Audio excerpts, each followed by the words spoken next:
spring season isn't cooperating. At least one season it is. It's officially maple syrup season, and we are officially celebrating. That's right. And our official girl, Claudia, is going to help us do that. Claudia, how are you having fun over there? Tell us, how is the sap flowing? It's flowing great, and so is my happiness, because look at this beautiful winter wonderland we're in. It's absolutely gorgeous out here. We're just talking about it's so quiet and peaceful. It's the perfect place for a walk, but it's also the perfect place to tap some maple syrup. So we're actually going to talk a little bit about that. We're here with our syrup genius, Sam, again. Thank you. And so this tree, this is the syrup tree. What type of tree is this? Can you tell us about the tree? Sure. So classically, if you're going to tap a tree for maple sap to make maple syrup, the tree that you usually want to go with is going to be a sugar maple. Okay. So sugar maples, we have our entire grove of sugar maples behind us here. The reason that we use sugar maples is that they tend to have the highest concentration of sugar in their sap out of any of the maple trees that we have here in North America.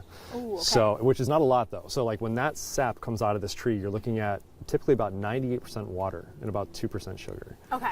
And then when we actually take and make that into maple syrup, we actually have to boil that down and concentrate that a lot more. So wow. yeah. Okay. So yeah, you can't just like drink it out of the tree. It has to go through a process. So kind of describe the process a little bit, because we have this beautiful bucket and this thing. So what's going on here? Well, absolutely. So whenever you find a sugar maple, you want to make sure that it's going to be the right size to tap. If you're putting something in there if the tree is going to be too small, it could hurt the tree by taking too much of the sap out, because this is the same sap that's going to produce the sugar to make the leaves of the tree. So kind of our standard is you're looking at about a 10-inch diameter of the tree for one tap to go in there. Wow.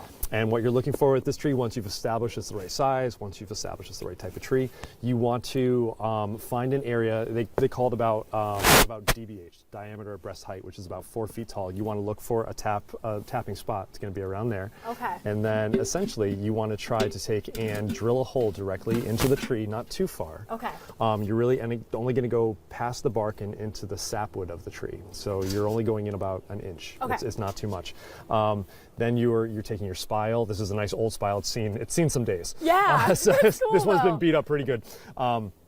You would put your spile directly into that hole, and the tapping part is really just taking a hammer, sealing that in to create a little bit of a vacuum right there. And then as long as the sap is running, it'll start coming up from the bottom of the tree, going in through that tap right out there, and then right into your bucket. Oh, that is so cool. So when you guys do this, there's quite a big process, but how much sap does this guy produce? How much are you taking from him? A small percentage usually gets taken from the tree, not enough to actually hurt the tree by any means. For one tree with one tap for a good season, you're probably looking at about enough sap to create 1 liter of maple syrup.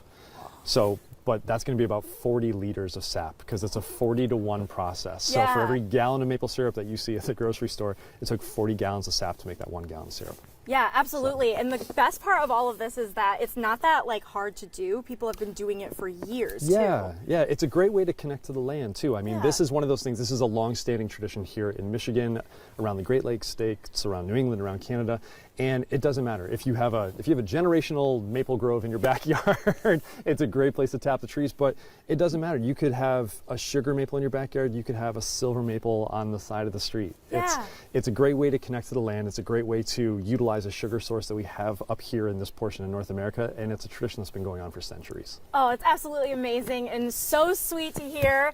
And actually, all of you can tap in on this fun this weekend tomorrow. Coming up later, we're going to be talking all about that. Stay with us.